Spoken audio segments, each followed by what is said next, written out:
Praise the Lord. സ്നേഹമുള്ളവരെ, ദൈവത്തിൻ്റെ വചനം നമ്മുടെ ജീവിതത്തിൽ എപ്രകാരമാണ് സ്വാധീനിക്കുന്നത്? ദൈവത്തിൻ്റെ വചനം മനുഷ്യൻ്റെ പാദങ്ങൾക്ക് വിളക്കും പാതയിൽ പ്രകാശവുമാണ്. വിശുദ്ധ യോഹന്നാൻ്റെ സുവിശേഷം 14-ാം അധ്യായം 6 യേശു പറയുന്നു, വഴിയും സത്യവും ജീവനും ഞാനാകുന്നു.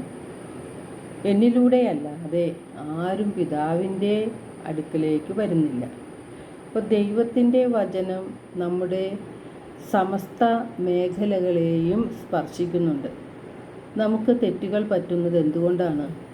വിശുദ്ധ മത്തായിയുടെ സുവിശേഷം 22-ാം അധ്യായം 29 തിരുവചനം പറയുന്നു, വിശുദ്ധ ലിഖിതങ്ങളോ ദൈവത്തിൻ്റെ ശക്തിയോ മനസ്സിലാക്കാത്തതിനാൽ നിങ്ങൾക്ക് തെറ്റുകൾ പറ്റിയിരിക്കുന്നു.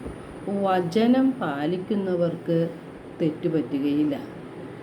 മനുഷ്യൻ അപ്പം കൊണ്ട് മാത്രമല്ല, ദൈവത്തിൻ്റെ നാവിൽ നിന്ന് പുറപ്പെടുന്ന ഓരോ വാക്കുകൊണ്ടുമാണ് ജീവിക്കുന്നത് എന്ന് യേശുനാഥൻ പറഞ്ഞിട്ടുണ്ട്. വചനം ഒരിക്കലും പരാജയപ്പെടുകയില്ല എന്ന് റോമ 9:6 പറയുന്നുണ്ട്. വചനത്തിൽ ആശ്രയിച്ച് ജീവിക്കുന്നവർ വിജയം കണ്ടെത്തും. വചനം വിശ്വാസയോഗ്യവും തികച്ചും സ്വീകാര്യവുമാണ്. സുഭാഷിതം 4:22 എൻ്റെ വാക്കുകൾ നിൻ്റെ ഹൃദയത്തിൽ സൂക്ഷിക്കുക, എന്തെന്നാൽ അവ ഉൾക്കൊള്ളുന്നവന് അവ ജീവനും അവൻ്റെ ശരീരത്തിന് ഔഷധവുമാണ്. അപ്പോൾ നമ്മളിൽ പലരും ചോദിക്കാറുണ്ട്, എന്തിനാണ് ഇങ്ങനെ ദൈവത്തിൻ്റെ വചനം വായിച്ചുകൊണ്ടിരിക്കുന്നതെന്ന്. നമ്മുടെ ഈ ലോക ജീവിതയാത്രയിൽ ശരീരവും മനസ്സും തളരുന്നതായി തോന്നുമ്പോൾ ഉണർവേകുന്ന, ശക്തി പകരുന്ന, നമ്മെ ധൈര്യപ്പെടുത്തുന്ന, പ്രതീക്ഷകൾ പകരുന്ന ദൈവത്തിൻ്റെ വചനങ്ങളാണ് ബൈബിളിലുള്ളത്. നാം ജീവിക്കുന്നത് ഈ ലോകത്തിലെ പ്രലോഭനങ്ങൾക്കും സഹനങ്ങൾക്കും അതുപോലെ പ്രതിസന്ധി ഘട്ടങ്ങൾക്കും വിധേയമായിക്കൊണ്ടാണ്.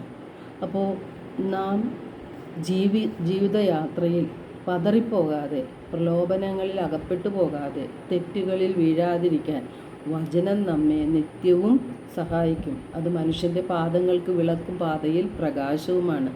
യേശു പറഞ്ഞിട്ടുണ്ട്, മനുഷ്യൻ ജീവിക്കുന്നത് അപ്പം കൊണ്ട് മാത്രമല്ല, ദൈവത്തിൻ്റെ നാവിൽ നിന്ന് വരുന്ന ഓരോ വാക്കുകൾ കൊണ്ടുമാണ് എന്ന്. നാം പലപ്പോഴും സഹനങ്ങൾ നമ്മുടെ ജീവിതത്തിൽ വരുമ്പോൾ നിരാശപ്പെട്ടു പോവുകയാണ് ചെയ്യുന്നത്. അപ്പോൾ നാം എല്ലാവരും നിരവധി പ്രശ്നങ്ങളിലൂടെ കടന്നു പോകുന്നവരാണ്. സാമ്പത്തികമായും രോഗങ്ങളായും ഒറ്റപ്പെടലിൻ്റെയും തിരസ്കരണത്തിൻ്റെയും തെറ്റിദ്ധരിക്കപ്പെടലിൻ്റെയും എല്ലാം അവസ്ഥകളിലൂടെ, വേദനകളിലൂടെ എല്ലാം കടന്നു പോകുന്നവരാണ്. ഇന്ന് ഒരു വ്യക്തിയുടെ ഏറ്റവും വലിയ വേദന എന്താണെന്ന് ചോദിച്ചാൽ, ഒറ്റപ്പെട്ടു പോകുന്നത് കൊണ്ടാണ്. ആ വേദനയാണ് മനുഷ്യനെ ഏറ്റവും കൂടുതൽ അലട്ടിക്കൊണ്ടിരിക്കുന്നത്. അപ്പോഴെല്ലാം നമുക്ക് ശക്തി പകരുന്നത്, പ്രത്യാശയോടെ ജീവിക്കാനായിട്ട് നമ്മെ സഹായിക്കുന്നത് ദൈവത്തിൻ്റെ വചനങ്ങളാണ്. ആ നിരാശയെ തരണം ചെയ്യാനായിട്ട് നമുക്ക് എങ്ങനെയാണ് കഴിയുക? ദൈവത്തിൻ്റെ വചനങ്ങളെ നാം ഹൃദയത്തിൽ നിറയ്ക്കുകയാണ് ചെയ്യേണ്ടത്. ദൈവത്തിൻ്റെ സ്നേഹം ഒരിക്കലും അസ്തമിക്കുന്നില്ല. അത് ഓരോ പ്രഭാതത്തിലും പുതിയതാണ്. അത് നമ്മെ പ്രത്യാശയിലേക്കും സന്തോഷത്തിലേക്കും സമാധാനത്തിലേക്കും നയിക്കും. ദൈവം അറിയാതെ നമ്മുടെ ജീവിതത്തിൽ ഒന്നും തന്നെ സംഭവിക്കുന്നില്ല. ദൈവമെല്ലാം കാണുന്നു, അറിയുന്നു. നമ്മുടെ സഹനങ്ങളെയും വേദനകളെയും മാറ്റിയെടുക്കാനായിട്ട് ദൈവത്തിന് ഒരു പ്രയാസവുമില്ല. കാരണം ദൈവത്തിന് അസാധ്യമായി യാതൊന്നും ഇല്ല.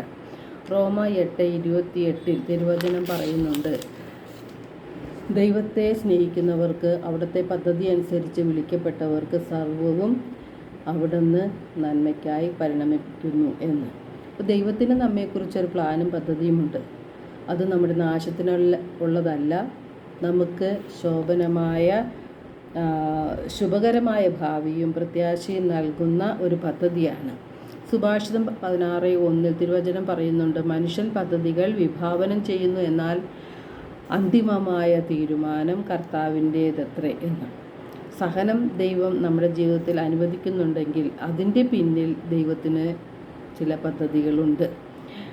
നാം ദൈവത്തെ അന്വേഷിക്കുന്നതിനും ഒരുപക്ഷേ അനുഭവത്തിലൂടെ ദൈവത്തെ കണ്ടെത്തുന്നതിനും വേണ്ടിയാണെന്ന് അപ്പോസ്തല പ്രവർത്തനം 17:27 പറയുന്നുണ്ട്.